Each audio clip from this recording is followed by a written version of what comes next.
starting now. And I would like to welcome you all to this afternoon's webinar on the Safe Start for Taverns and Restaurants Outreach Program, the STAR program.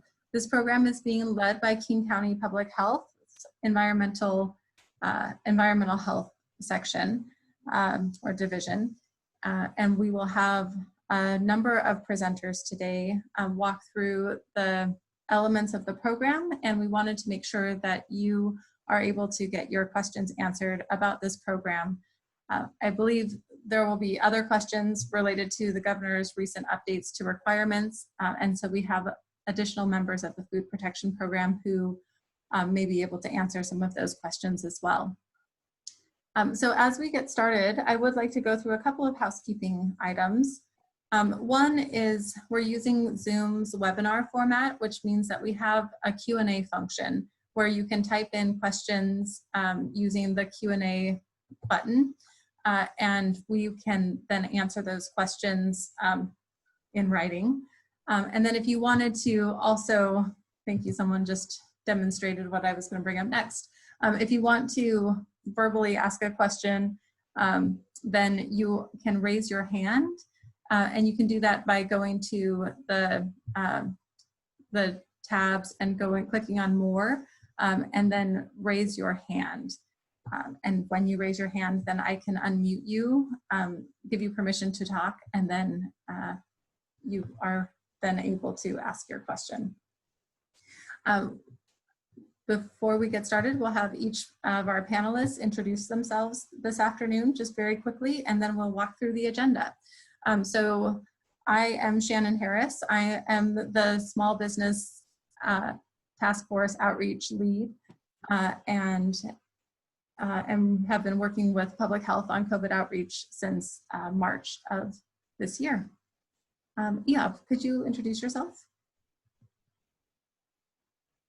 Hello, my name is Eob Mezinga with Public Health Seattle King County. I oversee the food safety program for the county. I've been working on COVID-related responses since March as well.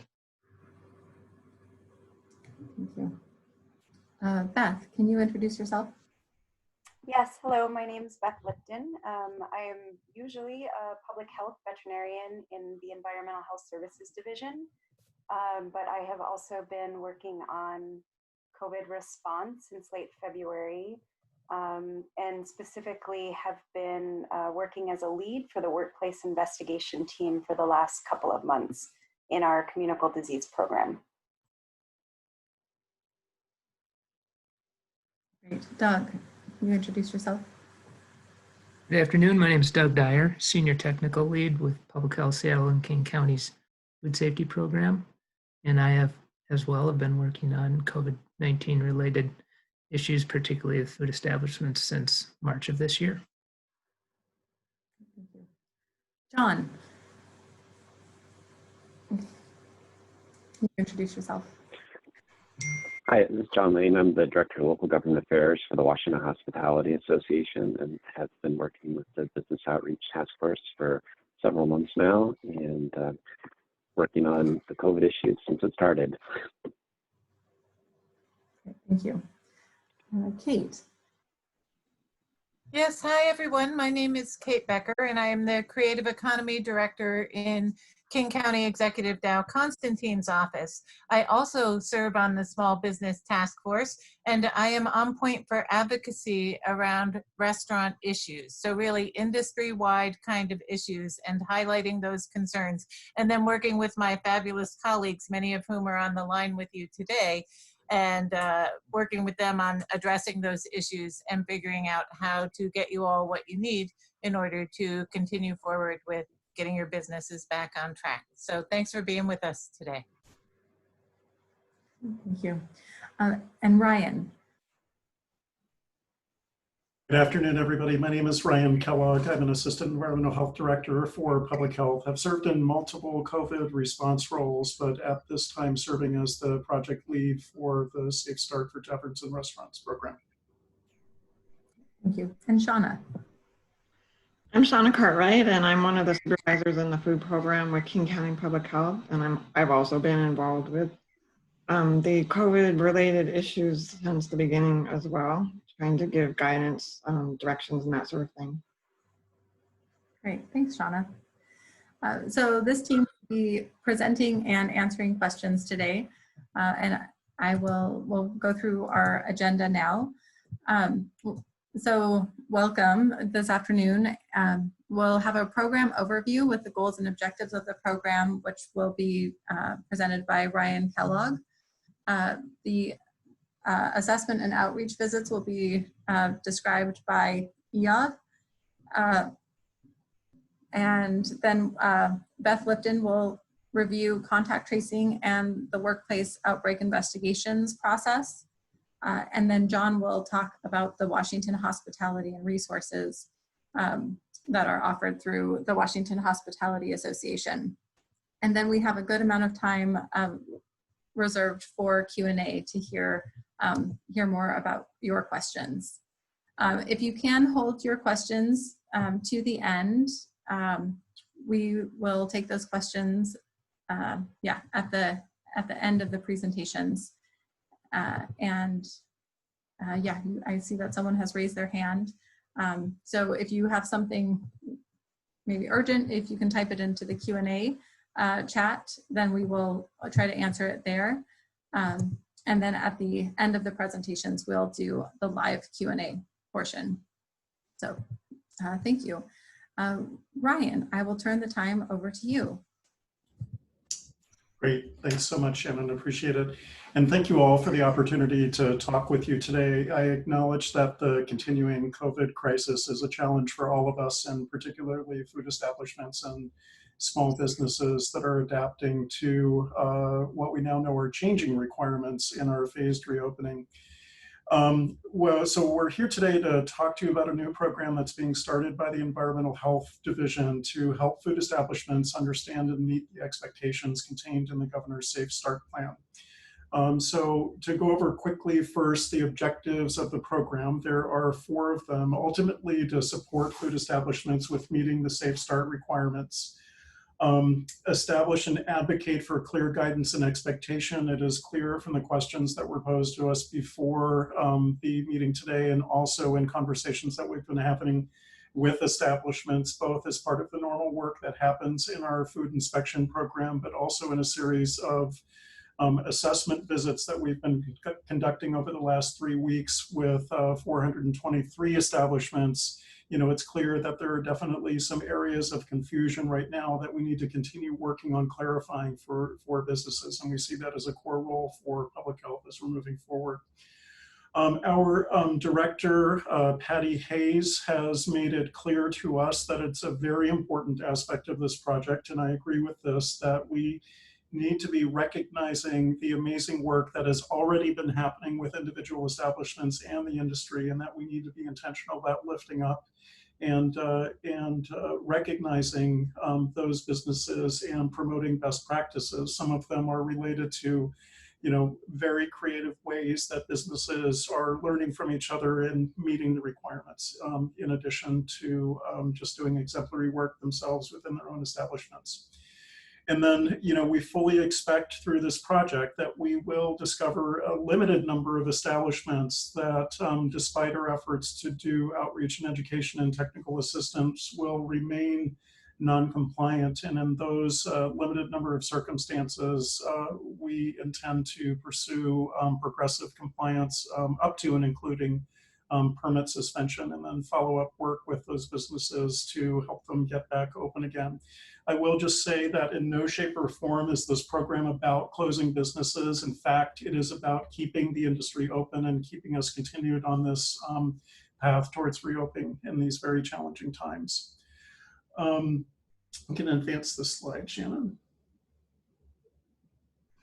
So I wanted to also just give you an overview of what the general workflow will be in the program. It is very much based in field work and working with individual establishments. It will begin with an outreach visit that starts in one of 3 ways. So we will be selecting businesses that are already currently permitted establishments. We intend to be looking especially at establishments that are higher risk, and higher risk is defined, you know, we're seeing some of the largest infection rates happening with younger folks and where young people congregate and in areas where other large crowds congregate. So those areas that are higher risk won't be the only establishments that we're visiting, but those will be some of our priorities as we're thinking about selecting businesses from the list of permitted establishments. Public Health in King County also receive periodic complaints from the public about businesses, and those will also be a source of conducting outreach visits. And then we receive referrals also from our agency partners, including the City of Seattle and the State of Washington. So our primary objective with these outreaches visits is to provide technical assistance to leave the establishments essentially with an assessment of where they're being successful and where we're seeing improvements are needed. Our intent is then to, continue to provide technical assistance as needed and document improvements. And Iyab will be talking more about some of the initial assessment visits that we've been doing over the last 3 weeks and some really amazing success that we've noticed industry-wide in those visits. As I mentioned before, highlight the STAR establishments. So those establishments that are really doing everything right and doing some very innovative things to be compliant and remain in business. And then, as I mentioned, conduct compliance visits and progressive enforcement as needed with a very, very small number of businesses we expect. Advance the slide. So wanted to give you a timeline in this project that is coming to fruition just over the last month. We started, Director Hayes really felt it was important for us to have presence in the field. And I think this was a really good approach because it helped us really better understand what's actually happening in the industry on the ground right now. Again, a lot of it very amazing success. We conducted assessment visits with 423 establishments over 3 weeks, largely over the weekend. We did identify a very small handful of establishments in those initial assessment visits that needed more intensive follow-up because of essentially full non-compliance. Iyab can also talk a little bit about the results of those. We have found in follow-up visits to those 8 establishments that all of them have made improvements, some of them many of them coming into full compliance after those initial visits. It's very important for us, of course, to be approaching this work in a very standardized way and to get staff up to speed. So have been focused on getting those procedures and staff training in place. As has been mentioned, there are several areas in the current requirements that we're continuing to work with the state to clarify, and then coordinating with our industry and agency partners to implement the program. So it's our plan to launch on Monday, August 3rd, with the visits using a standardized approach. Advance, and I think that's the end of my presentation. I'd like to turn it over to Iyab to give you a little bit more of a sense of how we're approaching the individual businesses and what criteria we're looking at.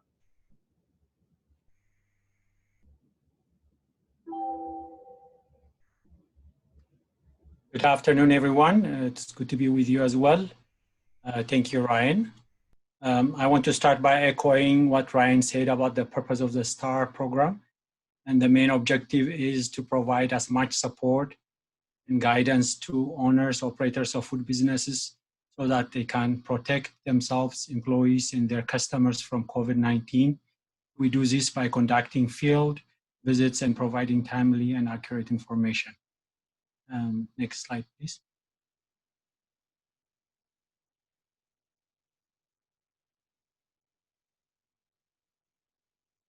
So there are 3 ways that food establishments will receive support to implement COVID-19 prevention plan in their food businesses. I think most of you are familiar with our regular food inspection visits. You have area investigators that will provide regular routine inspections. And while most of the visit entails food safety, part of it will be a COVID-related inspection, and they've been doing that for a number of months. During phase 1, we conducted more than 7,000 of those visits, and we were able to actually identify more than 90%, 96% compliant facilities, which is fantastic. And since we moved into phase 2, we've been doing that as well. And about 600 or so visits have been conducted over the last few weeks. And overall compliance has been great as well, just about 80%. And then the other ways that food establishment will get support are through the STAR work group that Ryan talked about. One is the assessment team, and the second one is compliance team. The assessment team is tasked to do field assessment and provide technical support, while the compliance team provide additional technical support for food establishments that are struggling to comply. And those are referred by the assessment team. Facilities that have received a lot of complaints or follow-up as a result of workplace transmission reports. If there are workplace transmission reports that we receive, the compliance team will visit the food establishment. Again, this team will take regulatory action on establishments that continue to put their employees and customers at risk for COVID-19. Next slide, please.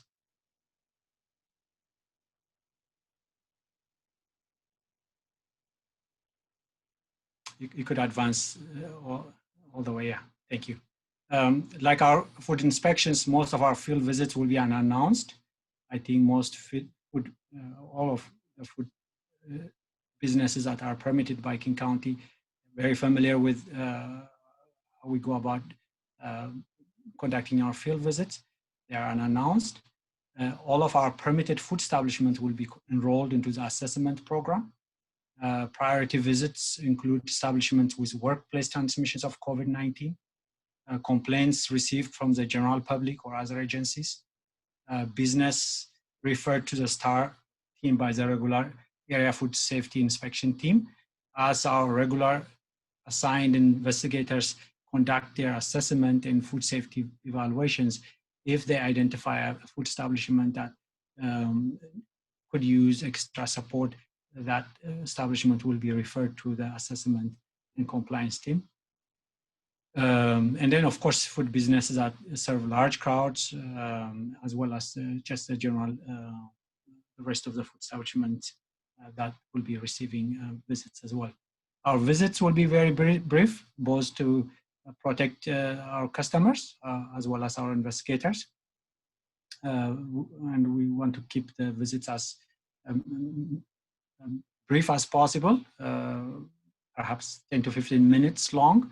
Again, that is to ensure that safety for both parties, as well as minimize the interruption that we cause to our operators. Next slide, please.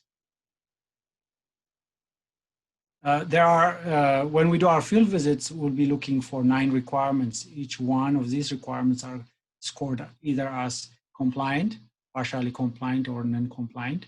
We'll be looking for employee health screening, employee use of face covering, employee physical distancing, customer use of face covering, customer physical distancing, whether or not bars seating are allowed, whether or not facility complies with the 50% indoor and outdoor occupancy requirement, as well as proper cleaning and sanitation of facilities, and then a plan in place to collect customer information. While these are the 9 that we'll be focusing on, if there are other risk factors, I will definitely address those as well during our visits. Next slide, please. So each of the 9 requirements will be scored as either compliant, again, partially compliant, or out of compliant. Those establishment that will receive compliant will have a written COVID-19 prevention plan addressing the governor's orders. The plan is fully implemented and operationalized. It's not only a written report, but also actually implemented and operationalized. Easy to verify what is operationalized. For us, it's very easy to do that. We've been doing it for many years with food safety. What is a plan that is limited to a written report versus one that is practiced is very easy to verify. So we'll do that. And then employees are fully trained and are aware of the established plans. When we are having conversation with employees, the plan is not too new to them, but rather it is something that they will be practicing. Those will be scored as compliant. Those that will be scored as partially compliant include there is a COVID-19 prevention plan addressing the governor's orders. It may not be written, but there is a plan. The plan is partially implemented or operationalized. Limited ability to verify what's operationalized, unfortunately, or limited staff are aware of the established plan. Only the person in charge or the owner is aware of the plan, but not the employee. And there's not comprehensive implementation, then that is considered partially compliant. As far as out of compliant, no plan is established in response to the order. Little or no implementation or operationalization of the order has been put in place. Nothing documented, therefore unable to verify what's operationalized. And then staff not trained, not aware of the established plan. So staff, those under any of those requirements, establishment that fall or that show these characteristics will be grouped under out of compliant. Next slide, please. Thank you. Okay, so since July 4th weekend, we visited 423 food businesses throughout King County. The finding is very encouraging. For the most part, food businesses are either fully compliant or partially compliant, with the exception of having plans for employee health screening, which was a 64% fully compliant and then 70% partially compliant, and establishing plans for collecting customers, which was 31% fully compliant and then 10% partially compliant. For the most part, 80% of them were compliant with the rest of the most part of are about 80% compliant, which is very encouraging and good to see. But we also understand there had been some confusion related to plans to implement to collect customer information. That explains why very low level of compliance with that requirement, as well as employee health screening. Okay, next slide, please. So in terms of progressive compliance, this is what it will look like.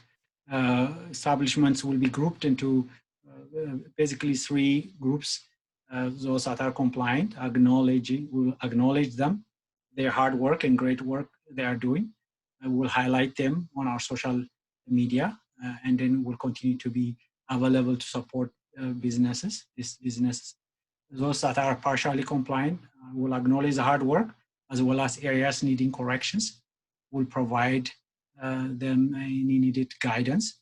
We would request for correction, improvement, and that can be done either during our return visits, or it could be done electronically or submit written response that some of the deficiencies have been corrected. And then again, we'll continue to be available to support the businesses. Those that are out of compliance will provide needed guidance during initial visits. A summary field report with needed correction will be mailed to them. Staff will continue to be available to answer questions and provide needed support. A field visit by the compliance team will be made to verify implementation of the requirements. Depending on progress made, additional tailored support will be provided. And then establishments that chronically fail to comply with the requirements, putting their employees, customers at risk for COVID-19 will result in permit suspension. Like Ryan said earlier, we've been very, very encouraged by those that we visited. Like I said, most of them were compliant or partially compliant. And those that were out of compliance during our second visits, after having provided the written corrective actions that they needed to make, as well as during both our first visit and second visit guidance that were given. All of them actually brought their establishment into compliant, or at least they are on their way to be in compliant. So that's very encouraging.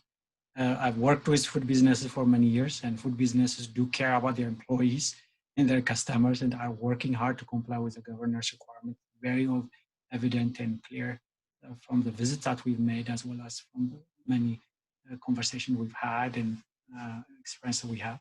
We understand and acknowledge that the requirements haven't been easy to understand and keep up with. This is very evident from even the recent requirements that have been released. There are some requirements that we are inquiring additional clarification on. So it is at times even challenging for us to know exactly what the requirements are. So we seek additional clarifications. So, but overall, the establishments are doing very well. This is why the STAR work group was created. We want to be able to provide timely and accurate information and provide technical guidance to implement the requirements and establish an easy to reach resources for you. We want to be able to be a one-stop information source, so that you don't feel like you are getting multiple guidance from multiple sources. With that, thank you. Thank you so much. Great. Thank you, Iyab. Maybe we will pause here just to answer a few of the questions that have come up in the chat. One, we've gotten a couple of questions about whether or not a business can request a visit to have their compliance assessed rather than waiting for an unannounced visit.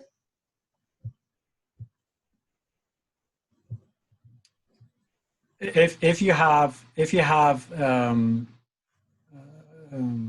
set of questions or some challenge that you may have overcome and implemented it, and you would like somebody to come out and do evaluation for you, we could arrange it.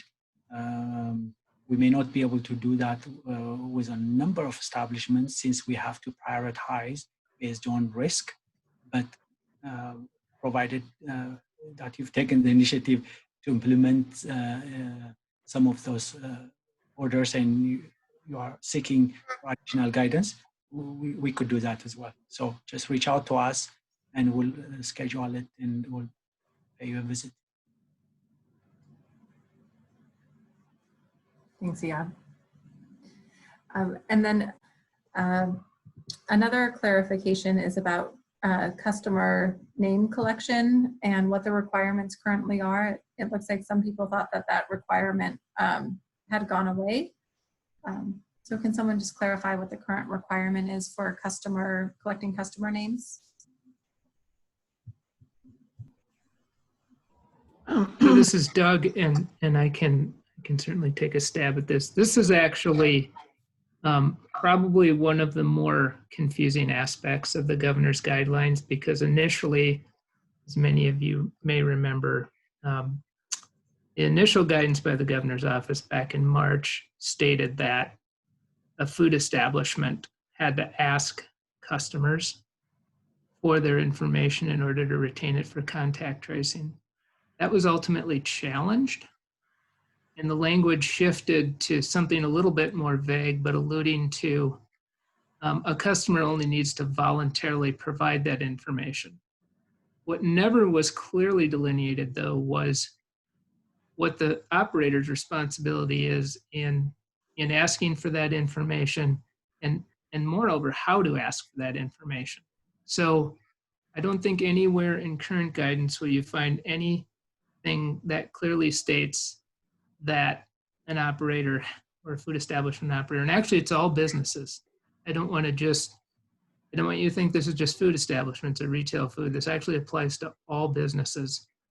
But nothing states directly that you have to ask or you have to have a sign or anything like that. So since we don't have clear interpretation from the governor's office on what that looks like, there are a lot of different ways potentially an operator could secure customer information voluntarily. And a couple examples would be, I mean, you would want to have this in your plan. So in your COVID-19 plan, which complies with all the guidelines in King County for phase 2, nothing's stopping you or your staff from asking customers if they would voluntarily provide their information. Nothing is stopping you from having a sign that says, if you would like to voluntarily provide your information, please see one of our staff. So there are multiple ways, but what I think is difficult is it doesn't tell anyone exactly what to do. Therefore, for us as a local health jurisdiction, we can't tell you any particular way, but what we would want to know is if we needed to come back to do contact tracing, for example, on patrons, how could we get that information? How could you help us get the information which would be most useful? So I wish I had some more clear and definitive language for you, but I don't.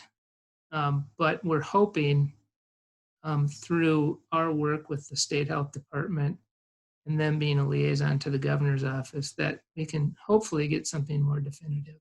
I don't know if that necessarily answers the question, but hopefully I kind of set some of the background on what the challenge has been. So this is John Lane with the Hospitality Association. So our understanding is you have to have the opportunity to leave contact tracing information available to the customers. And so another way, some operators have used, postcards, some have used QR codes, some have used lists. But like I said, there's not an affirmative requirement to get that information. It's voluntary on the part of the customer.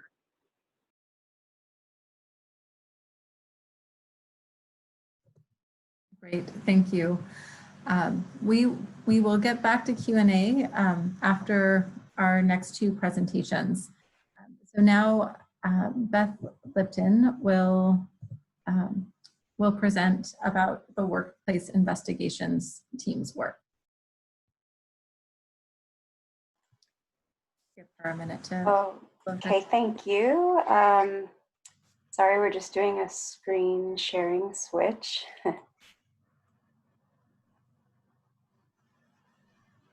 Can everybody see this? Yes. Okay, perfect.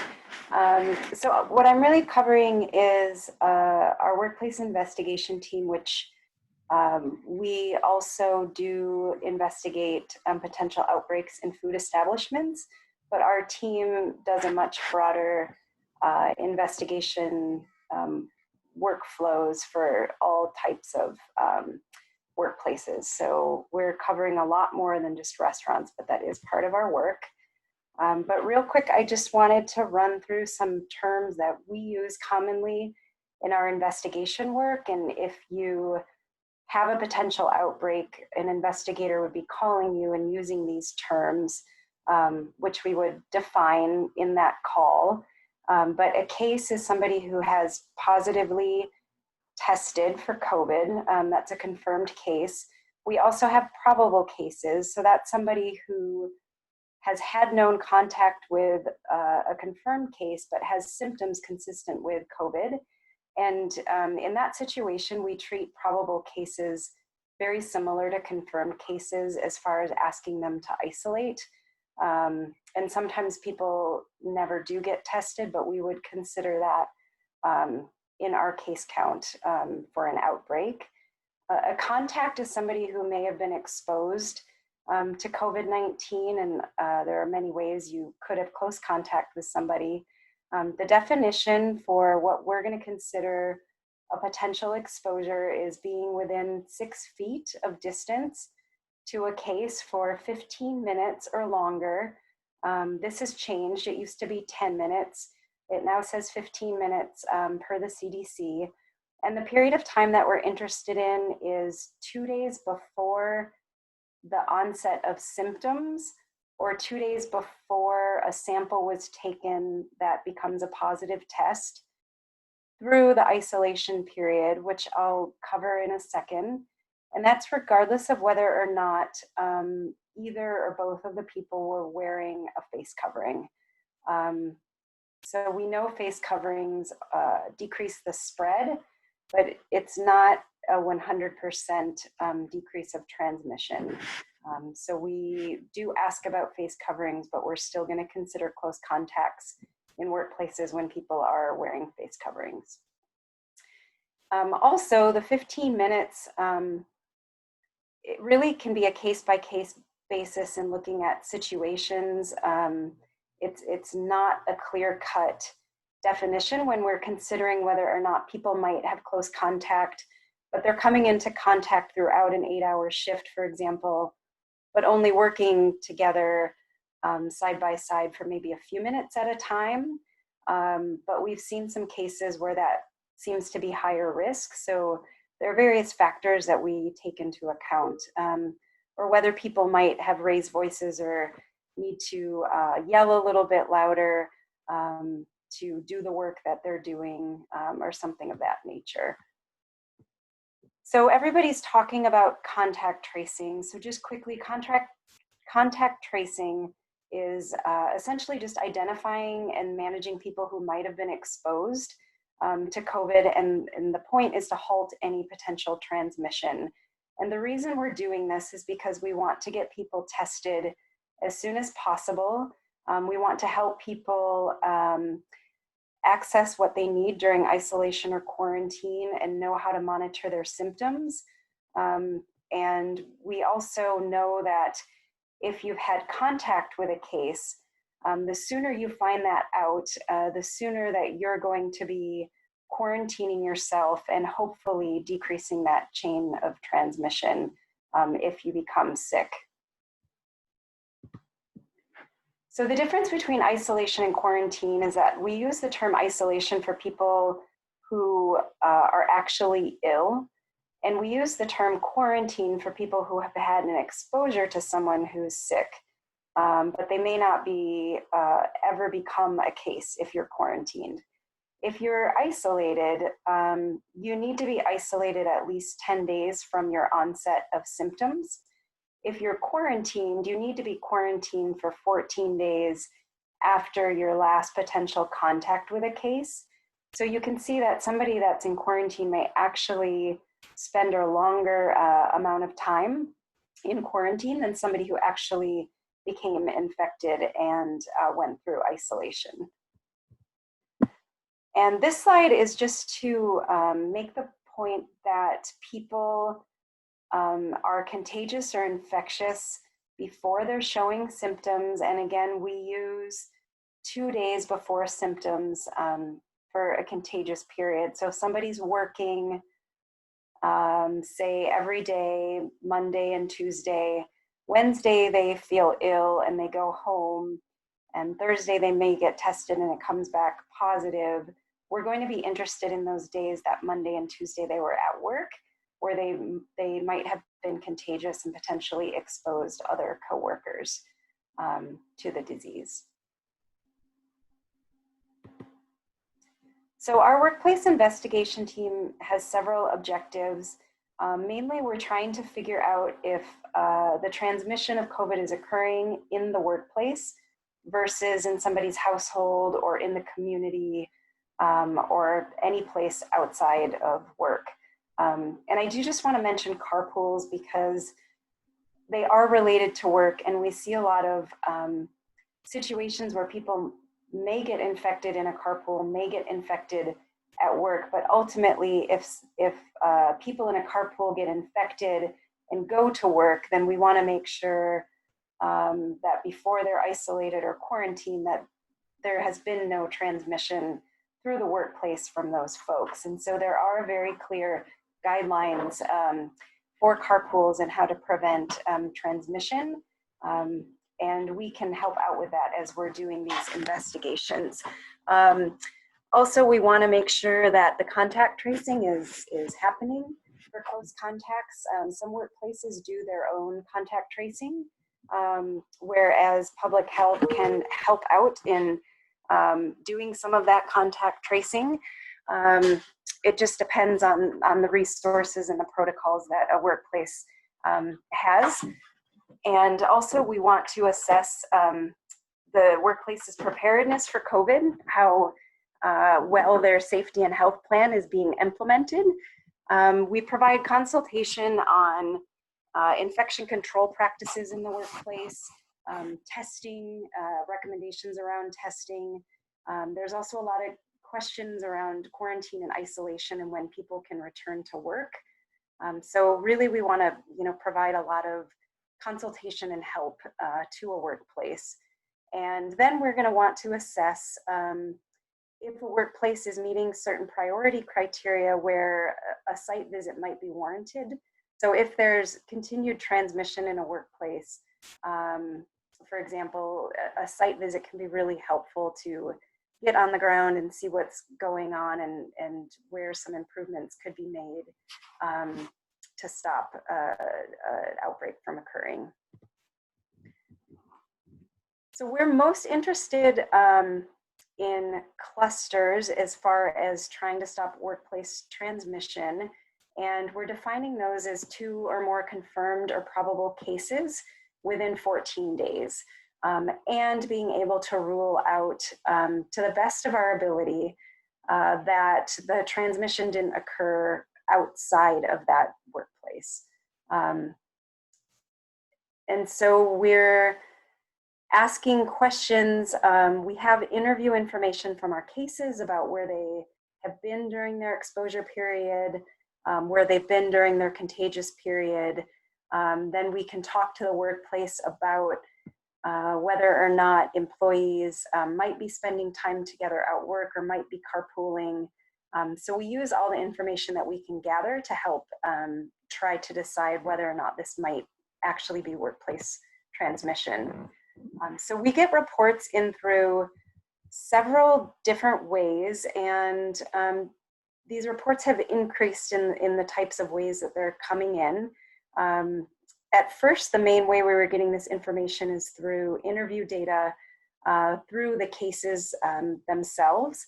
And so every case is contacted by public health. About half are contacted by the State Department of Health, and about half for King County residents are contacted by Public Health Seattle-King County contact tracers. We're just not able to take on our full caseload at this time. And some of the questions they ask are around symptoms, symptom onset, employment, the dates they were at work, obviously where they work, if they've been to healthcare, if they've been to a daycare location, if they've been to large gatherings. And then the team does the contact tracing and asks for names and contact information of people that the case has been in close contact in during the period of their, while they were contagious. At the workplace, there are at times situations where the employee may not know the names and or contact information of their close contacts. And so in these situations, that's when it's really important for us when we talk to the workplace that they can help out with that contact tracing. And they do that a variety of ways through looking at their shift logs and different methods that they're tracking their employees. And so a lot of times the employers can help us out by providing a potential list of close contacts. And sometimes it's hard to rule people out depending on the nature of the work. And we kind of consider everybody a potential close contact depending on the workplace environment. We're also getting complaints that are either made directly to us or to the Division of Occupational and Safety Health. And then we do have businesses who are now self-reporting through our call center. We have an online survey that I'll share the link to, or they've already made a point of contact with our investigation team because they either had questions before or an outbreak before. And then a few times we're getting reports, we're hearing about them for the first time through the media. Nobody's actually reached out to us, and the case may not be in our lab database for follow-up yet, but it has gotten out to the media, and so we'll follow up that way. And when we get these reports, because the workflows are all a little different, it depends on whether or not we know of confirmed cases, or whether, if it's a complaint, it just may say, I'm an employee, I wish to remain anonymous, and I've heard there are 4 cases and I feel like my employer isn't doing everything possible to protect us in the workplace. And so in that situation, we don't yet have any confirmed cases that are in our database. But when we do, we first research those and see what interview information was gathered. Then we have an investigator call the business to complete a workplace assessment that we have created. They are most likely to request line lists of cases and close contacts. If it's more than just one case, they will be doing this. And then through all of our information and sometimes some discussion amongst our group, considering the epidemiology, we provide recommendations to the business. And this is the point where we may consider an intervention, such as a STAR visit, as you've heard about, or a site visit that our team does with one of our industrial hygienists. If it's not a food establishment, we would most likely look at that type of site visit. And then we close the investigation when 2 incubation periods, so 2 times 14. So when 28 days have passed without a new case, we'll close out the investigation. I just want to show this as a resource through the National Institute of Occupational and Safety Health, and it just gives an example of different types of controls that we consider. Our industrial hygienists are really good at thinking about things in this way and providing some recommendations to businesses that they may not have thought about. So really we want to provide a resource as much as possible and look at the whole picture of what is going on around the workplace, kind of from sometimes with carpooling before the shift even begins, how people enter the building, how they're being screened, how shifts are turning over, whether or not there's any cohorting of groups throughout the day, what the workstations look like. The worker training programs are a big piece of it. It can be a great plan, but if the workers aren't being trained on it, then it's not likely to be implemented in a useful way. And so we can help look through the full picture of what's going on. And there are new requirements out. Obviously, there's a lot of text on this slide, so I just wanted to share the links that I believe these slides will be available afterwards, that the governor's more recent proclamations direct workplaces to both report to public health when there are concerns of workplace transmission or 2 or more cases within this 14-day period, and to both report and to cooperate with public health as we are investigating these potential outbreaks. And here are just some resources that we are sharing with businesses and websites that you can go to for more information. And the top link is this intake survey that businesses, instead of trying to call us or call your point of contact, can enter the information and your contact information in a great, quick online survey, and we will add that to our queue for follow-up and reach back out to you in this way. And that's all I had, so I'm gonna stop sharing my screen. All right, great. Thanks, Beth. There are a couple of questions that came in related to your presentation, so I just wanted to ask those quickly before we move on to John. One question is about, I'll just read it, will the workplace investigations team go through their food service contact in the event of an outbreak like the Greek system had a few weeks back, or is the workplace investigations team a different division or process? Yeah, so you cut out for a second. I did hear, okay, I'm actually reading the question now. So our workplace investigation team is a little bit bigger than just workplaces. We're in the community investigation branch, and we're still honestly working things out a little bit as things are opening up, but our team did work on the Greek system outbreak a few weeks back. So that was our team. We're also doing some gatherings. Again, though, this is not a proactive visit like the STAR team's looking at. This is kind of after the fact when we know there are cases. We're not currently doing proactive work in this arena. So this would not go through the food program or the STAR group at all, the Greek system outbreak. Okay, great, thank you. And another question that came in, and I think you've answered it, but if a business suspects a cluster, what's the preferred method for them to reach out to Public Health Seattle-King County? Yeah, that's really up to the business. If that survey link works well for you, then that's great. You can also call our call center. And I think I forgot to post that number, but we can absolutely share that. That's on our website. I'd say those are the easiest ways to reach out to us. Or if you have a point of contact, you can also do it that way, but it would be great to fill out the survey or go through the call center to help streamline these reports that are coming in. Great, thank you. And then there's a question on here about contact tracing that might be more related to the contact tracing team than the worksite investigations team. So if you could just maybe take a read through that, and we'll switch to John right now, but then maybe when we get back to the Q&A, you can let us know what the answer is for that question. All right, and now I'll turn it over to John Lane from the Washington Hospitality Association. Thanks, John. Hi, great. So thanks.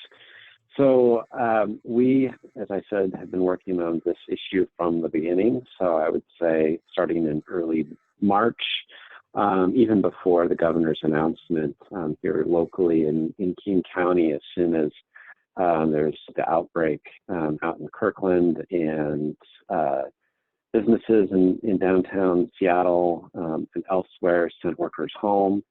We're really on the forefront, sort of the hot spot for the nation. So we started receiving lots of questions, obviously, about what to do and resources and other things. And so we put together this knowledge hub, which is on our website. If you go to the hospitality.org website, there will be a piece that pops up that will say coronavirus resources. Also, if you kind of scroll down, if it's not there, there's another component that shows you where, and you can click on this. And this is a searchable database. So if you have questions about, masks, you can enter that, and the internet's a little slow, but it'll show you different articles within the tool that we have put together. So here's our homepage, like I said, and so you just click on that first piece, and that takes you here. We have updates on declarations. We have operations components. You scroll down the different kind of relief packages, employee support components, latest news. And so we're updating this regularly. Liquor Control Board, Health Department, kind of try and consolidate kind of everything here for folks to look at. And again, this is open to the industry. Actually, I mean, it's an open source at this point, so it's not behind a wall or anything. So we encourage everyone from the industry to come here and look for information. Our team on the government affairs side, I can say, has been in almost daily contact with the governor's office from the beginning, talking about issues as they consider different guidelines. And we've been in regular contact locally with the executive's office at King County Public Health, and really appreciate being involved in this conversation, and have been working well with King County Public Health to help get information out, because we know that members and folks in the industry are working very hard to implement these guidelines, and there are some confusion pieces sort of around the contact tracing forms like we talked about, because this is an evolving situation. And so we really need to be flexible and kind of roll with it, especially as new information comes out. And so the STAR program, I think, works well to sort of just check and see, are we working on all of the different components. Our number one priority is, the safety of our employees and our customers, and we want to make sure that we can continue to open and operate safely. Restaurants have been open for dine-in and takeout from the beginning, and have been operating safely. And we want to continue that practice and are committed to continuing that practice with the dine-in portion. Part of the importance, obviously, is wearing a mask. We are fully committed to our staff and having patrons wear masks.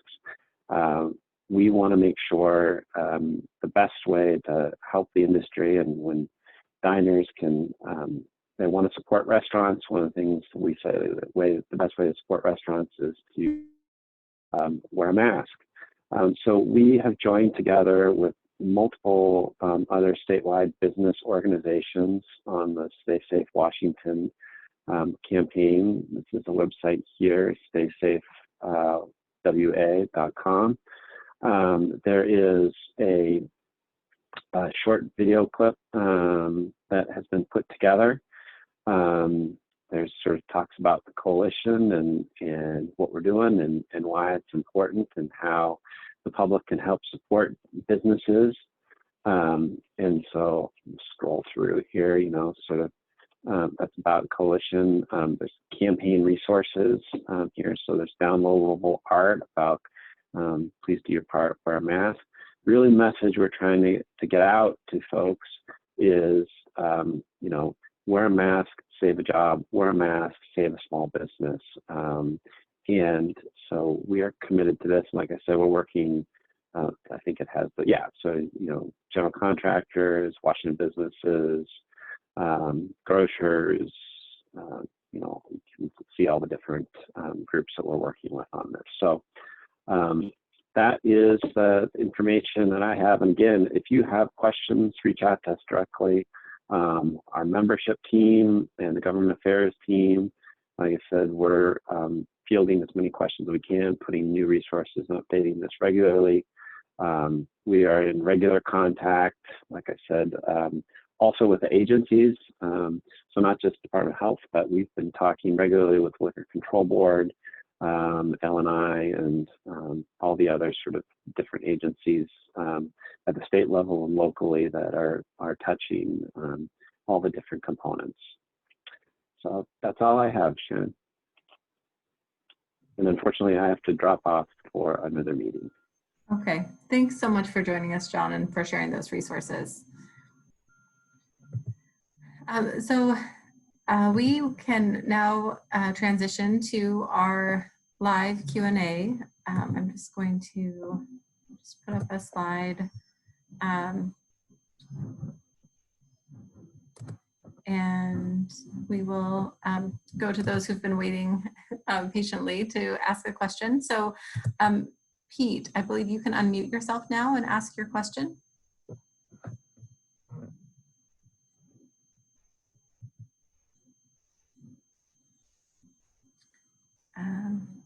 We will give Pete a minute to unmute, and we can have M. Selby. You can mute and ask your question. Yes, I was just curious what the guidance was for the new family rule as it relates to food service and how we're supposed to try to follow that. I mean, it just felt so open and vague. You mean about asking people about whether or not they share a household? Yes. I kind of got the impression that it's basically along the same lines of if someone comes in and claims an ADA exemption for an animal that's with them, well, the conversation kind of has to stop. I can't ask them for any further proof or any justification. That's just the end of this discussion. So I'm not sure what the best practices are for trying to enforce or actually determine if someone is a family group other than just taking them at their word. I will answer that question, Shannon. Thank you for the question, and I agree with you. It is definitely confusing and difficult to enforce. With that said, I think the requirement is really focused more on consumers taking that to their heart and being responsible to managing and regulating themselves. It is definitely difficult for operators and business owners to know whether or not individuals that are coming into their establishments live in the same household or not. But the requirement is as much, if not more so, letting customers know that they should perhaps choose to dine outdoor as opposed to indoor if they have multiple households. Thanks. Yeah, I'll just tag on to that to say that for the purposes of the STAR program and the assessment work that we're going to be doing in compliance that we're looking at, that is not a topic that we're going to be looking at.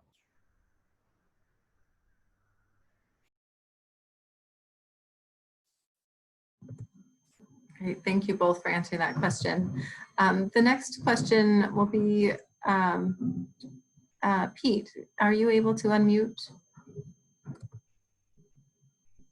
Okay, if not, then Nihal.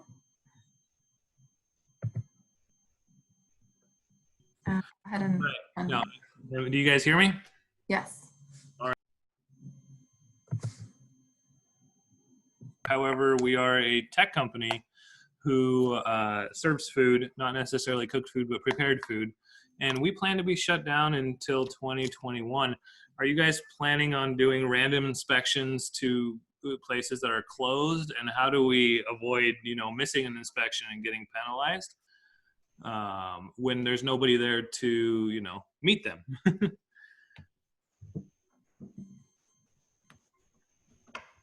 I mean, this is Ryan, I can take a shot at that. So as I mentioned earlier in my part of the presentation, when we're looking at permitted food establishments, we're really going to be first be prioritizing establishments that have large congregations of younger people where we've been seeing incidents of COVID transmission. And with our existing permitted food establishments, we're not looking at businesses that are closed either obviously permanently or temporarily closed. Okay, so with that question, I was also wondering, since I haven't redid my permit because we've been closed, are we forced to get the permit now even though we're not open, or are we going to entail some fees, or should I just buy the permit and then lose half a year since we're not being permitted? Are you guys making any modifications to the permit costs? I'll answer that question. Thank you for the question. So, as you know, that we've pushed the due date by 60 days from March, end of March to end of May, and then again we went ahead and pushed it by 45 days, and now we went ahead and gave additional 30 days of grace period to be able to support establishments that are either temporarily closed or struggling. So my question to you is, are you planning to reopen before March 21st, end of March? Well, we think we're going to open in 2021, but I guess that kind of depends on whether or not we have a vaccine. Of course, yeah. Because we have a larger business, right, to keep in mind. You bet, yeah. So are you guys planning on, do we still have to pay that entire year of the permit, or are you guys going to, give us a little discount since we've been closed? Yeah, right. That is something that we are going to reconsider potentially. At this time, we have not been prorating establishments because, as you could imagine, we've been going out and providing services, not necessarily for those that have been closed, but for those that have remained open.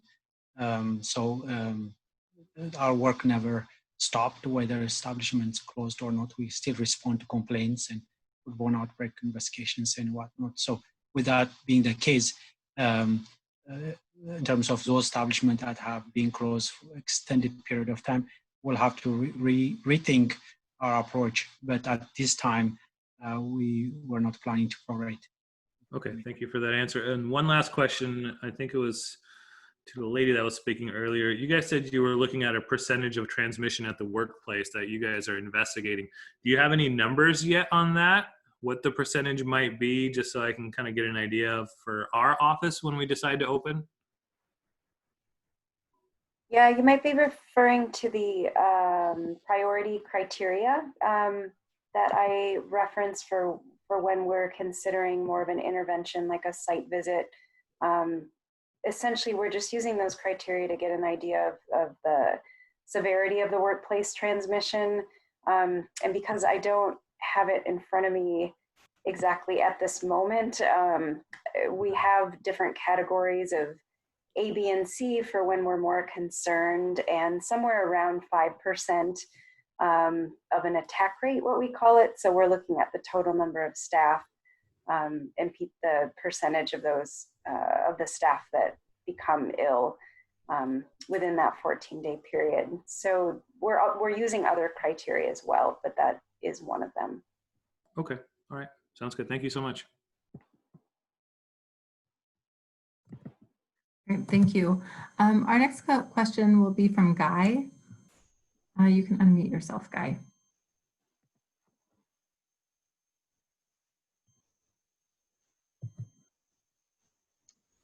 Hello? Hi. Hi. So one of the things that we're considering, we are a wine bar in Kirkland, is expanding our menu to include offerings from a neighboring restaurant, food offerings. And I wanted to know, when it came to the site visits, because some of the food would be prepared at another location next door, would that have essentially 2 site inspections involved, one for our business and one for theirs, or would it be one joint inspection for procedures and coronavirus preparation, that kind of stuff?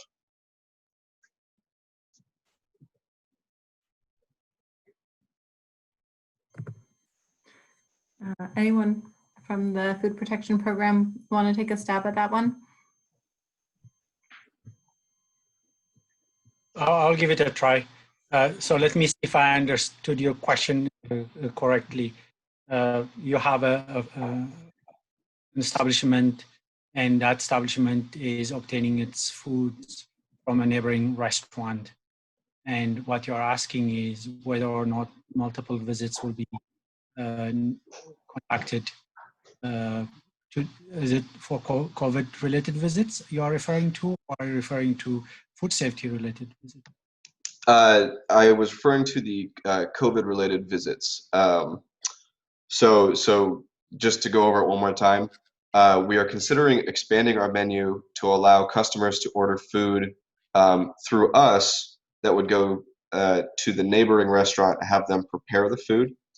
And if that would require 2 COVID inspections or just the 1, if that makes sense. Well, yeah. I understood. Yeah, and I think we'll be visiting each facility regardless. If there are some risk factors, like I had mentioned earlier, if there's a workplace transmission of COVID, or there's a large crowd, or complaints received, or other transmission risk factors, we'll be visiting regardless of whether you expand your menu or you get it from your next door neighbors. Okay.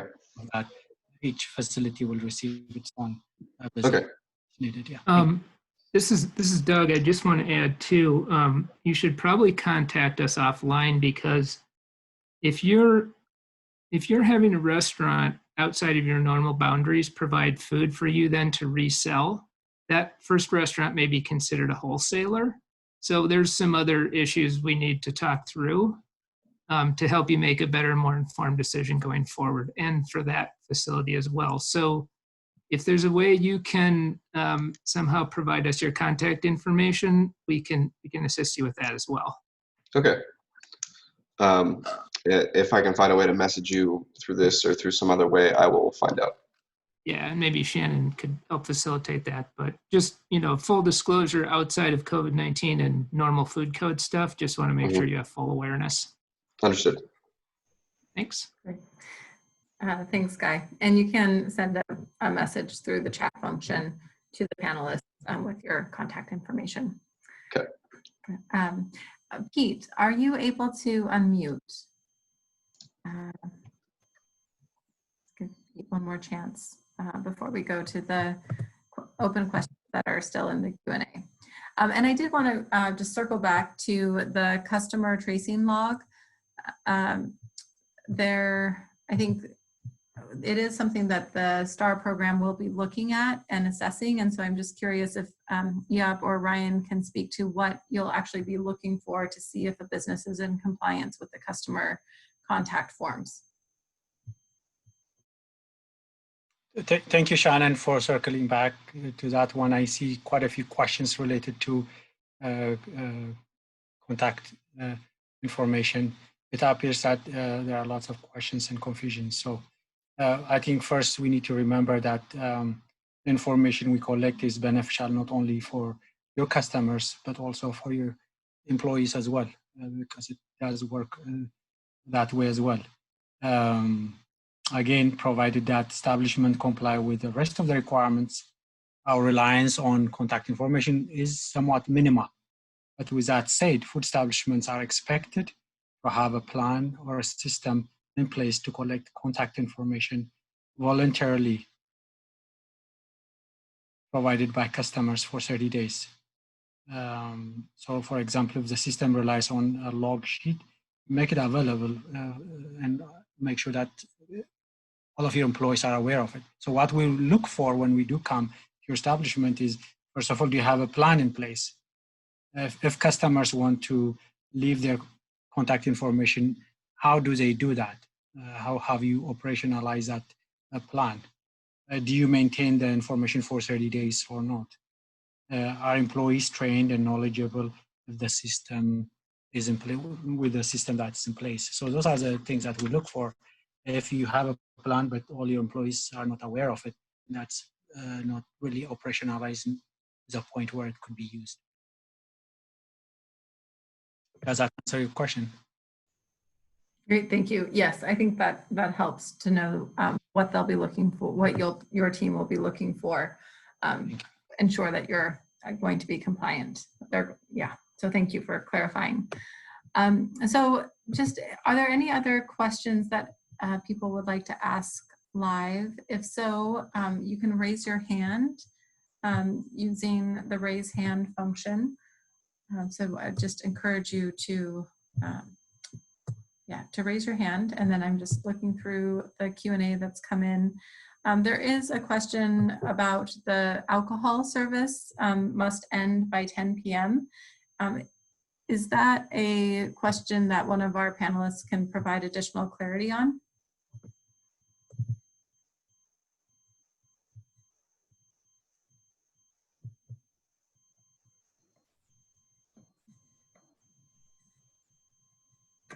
Hi, this is Kate. I don't actually know the answer to the question, but what we can do is get the answer, and we'll include it when we send the link with the webinar out. Does that work for you? Thanks, Kate. Did you want to add something as well, Ryan? No, thanks. I noticed you saw me on mute. Yeah, I think it's a good question, and we'll need to check with the governor's office and DOH to get clarification on takeout point of view. Yeah, thank you. I did notice that there did seem to be some inconsistencies in the guidance, and that might be difficult to navigate. So we will provide some additional clarity. And then we've gotten a couple of questions about templates. And so I just will state out loud that we do have an employee screening tool that we can send a link to that outlines what questions employees should be asked when they're screened, and provides additional direction for the employee screening process. And then there are templates that a few places have put together for businesses to document their COVID plan. The Association of Washington Businesses has a good general safety plan template that we can send to you as a reference that you can then use to document your safety plan. There's another question about bar seating not being allowed, and just asking for further clarification about what this means. This facility has shut down all bar seating, even those that are not at traditional bars, but they see many businesses that are still using non-traditional bar seating and are wondering if this is allowed. This is Doug. So this is a question actually that we have asked for clarification on, because initially, going back to previous guidelines set forth through Governor Inslee's Safe Start program, it sounded like you just couldn't have seating at a bar. And a bar was more than just, for example, a structure where you would sit and have a drink, for example. But any sort of analogous type of seating, imagine a sushi bar where you can, or a tapas bar, these sort of things where you stand and you're in close proximity to other folks. It sounded like that was the intent of the original language, not to have that style of seating where you would have a higher concentration of customers next to each other. But there was nothing that said you couldn't have seating adjacent to the bar. So, many restaurants, of course, larger restaurants will have a bar, but then they'll also have high top tables near that bar with seating. So nowhere did we interpret that you couldn't do that, because that, we felt, was an area where you could reconfigure tables and chairs in order to maintain social distancing between tables. So if that's the intent of the question, we interpret it that would still be okay with, if you had that style of seating in your restaurant, as long as you maintain social distancing, but you would still need to take steps to ensure that the bar itself and the seating at the bar didn't invite customers to actually be accumulating around that area. And you certainly couldn't do food or drink service over that bar to customers. Does that kind of help clarify it?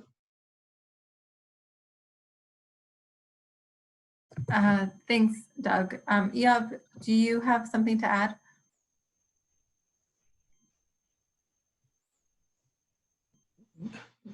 No, I don't have anything to add to that. Okay.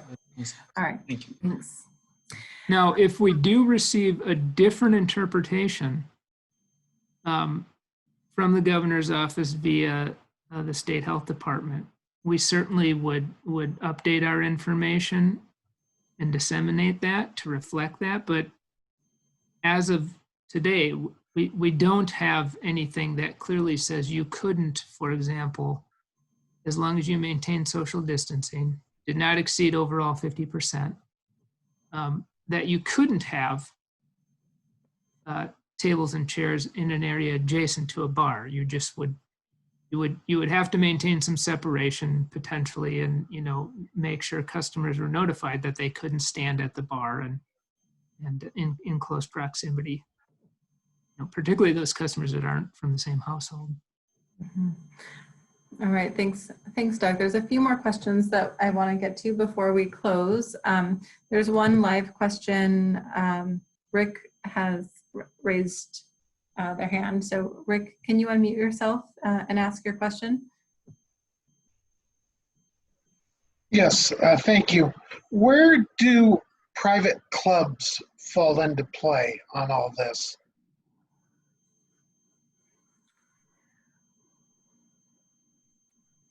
Are they food permitted? Business license is as a private club. We have a kitchen and we have a bar. So if you're a licensed food establishment in King County, then you would have to follow all the guidelines that restaurants, taverns, etc. have to follow. So it doesn't make a clear distinction for private clubs. So the default is you would have to follow the guidelines. In King County, that's the phase 2 guidelines with the amendments most recently by the governor's office. Okay, thank you. Right. Yep. Yeah, and then I would just reiterate that events and large gatherings are still prohibited in phase 2. But we have gotten a few questions about private clubs. And so just would like to clarify that. And then there's a few more questions in the Q&A. There's one question about conflicting or confusing guidance between government entities and how does someone know when they're following the most appropriate guidance? Can someone provide an outline of kind of the government authorities and how someone might understand kind of how they are supposed to navigate guidance coming from the state, if that is different than other guidance coming from King County or another government entity?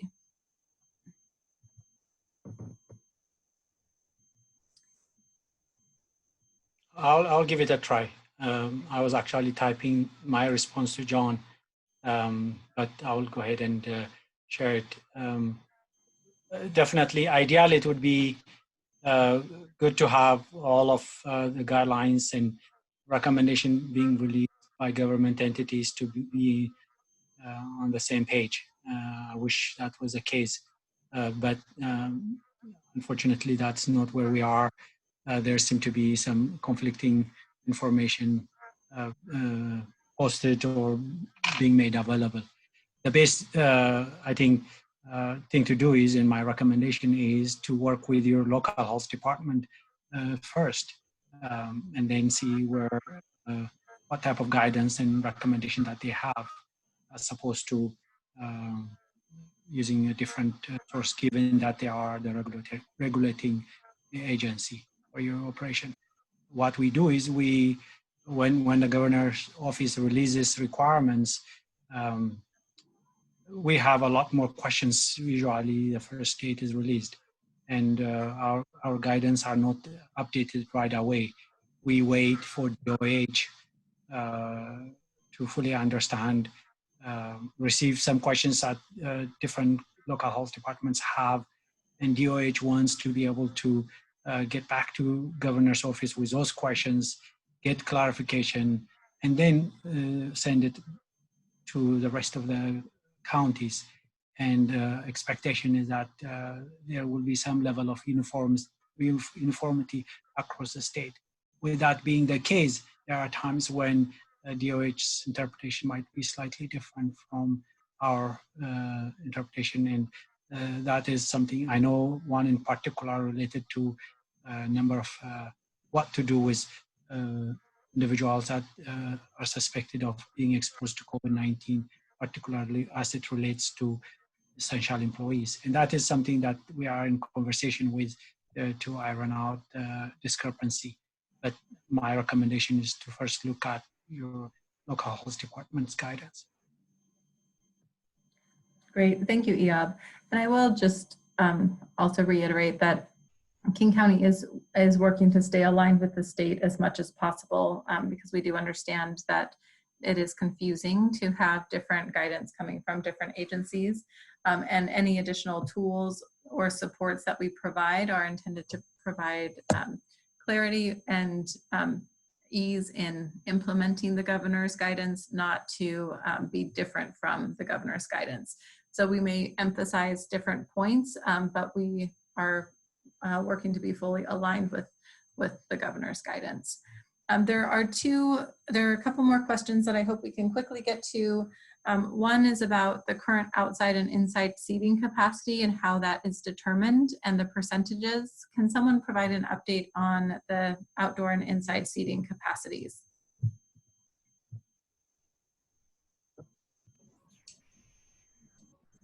I can take it. This is Ryan. I can take a shot at that. And then Doug, maybe you could jump in for anything that I may miss. But currently in phase 2, inside seating capacity is limited to 50% of your occupancy limit for the building, but that also comes with the social distancing expectation of no chairs at two adjacent tables are closer than 6 feet. You have to maintain that 6 feet of social distancing with customers. And then the outside occupancy, any outside tables do not count to that inside limit, but you still need to maintain that 6 feet of social distancing. Yeah, I think that summarizes it nicely. And then, of course, many of you know already that if you are interested in expanding your outdoor dining area, that does not fall within the purview of Public Health Seattle King County, but rather you want to reach out to your local municipality to make sure that you receive all the necessary permits and approval to expand outdoor dining. And so we would just ask then that whatever the size of that outdoor dining, it's going to take a little bit of analytics, but just make sure you don't exceed a hypothetical 50% of that outdoor dining area. So, we don't have an exact calculation for everybody because everybody's going to differ. So it's going to take a little bit of thinking about, what do you think would be the maximum capacity, and then cutting that in half, or as Ryan stated, ensuring that whatever you have for tables and chairs, that everyone is socially distanced by 6 feet or more. Great, thanks, Doug. I think there's a question here about casinos. And I know the rules have just changed with card rooms. Card rooms are no longer prohibited, or are currently prohibited.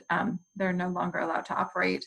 In terms of the then impacts on the restaurants and bars, does anyone have insight on how the changing rules will impact casinos?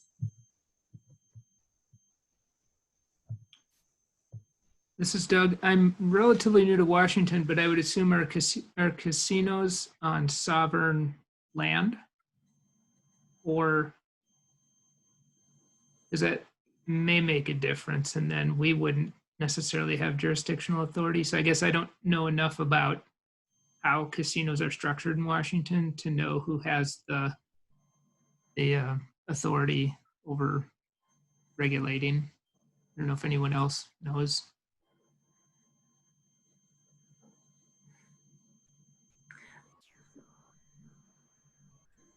I had the same question, Doug, but we could look into that and get back to folks. Okay, yeah, we'll look into that question and provide a response. And it looks like there's additional clarification that is needed for outdoor versus indoor seating. So that is another question that we can type up an answer to and get back to folks. So thank you so much. We're just about at time, and I want to thank everybody for joining us this afternoon. In terms of next steps, we will post the recording of this webinar on the internet and send a link to that to everyone who's registered. We can also send the Q&A log to everyone who registered as well, and make sure that we have answers to any of the unanswered questions that we can get clarity on, and send that as well. We will send the presentations that were used today, so the actual PowerPoints, and also some links to some of the tools that are available, the employee screening tool, a safety plan template, and the governor's customer contact log that they've put together as a resource for restaurants. So we'll send you some of those resources and the additional information. We'll send it later this week. I think we can commit to that. So we do greatly appreciate your time, and hope that you all are navigating this with some level of success, and we do hope that your businesses are going to be successful through the long term. So thank you, and we look forward to our continued interactions with you. Thank you, and have a great afternoon. Thank you, everyone.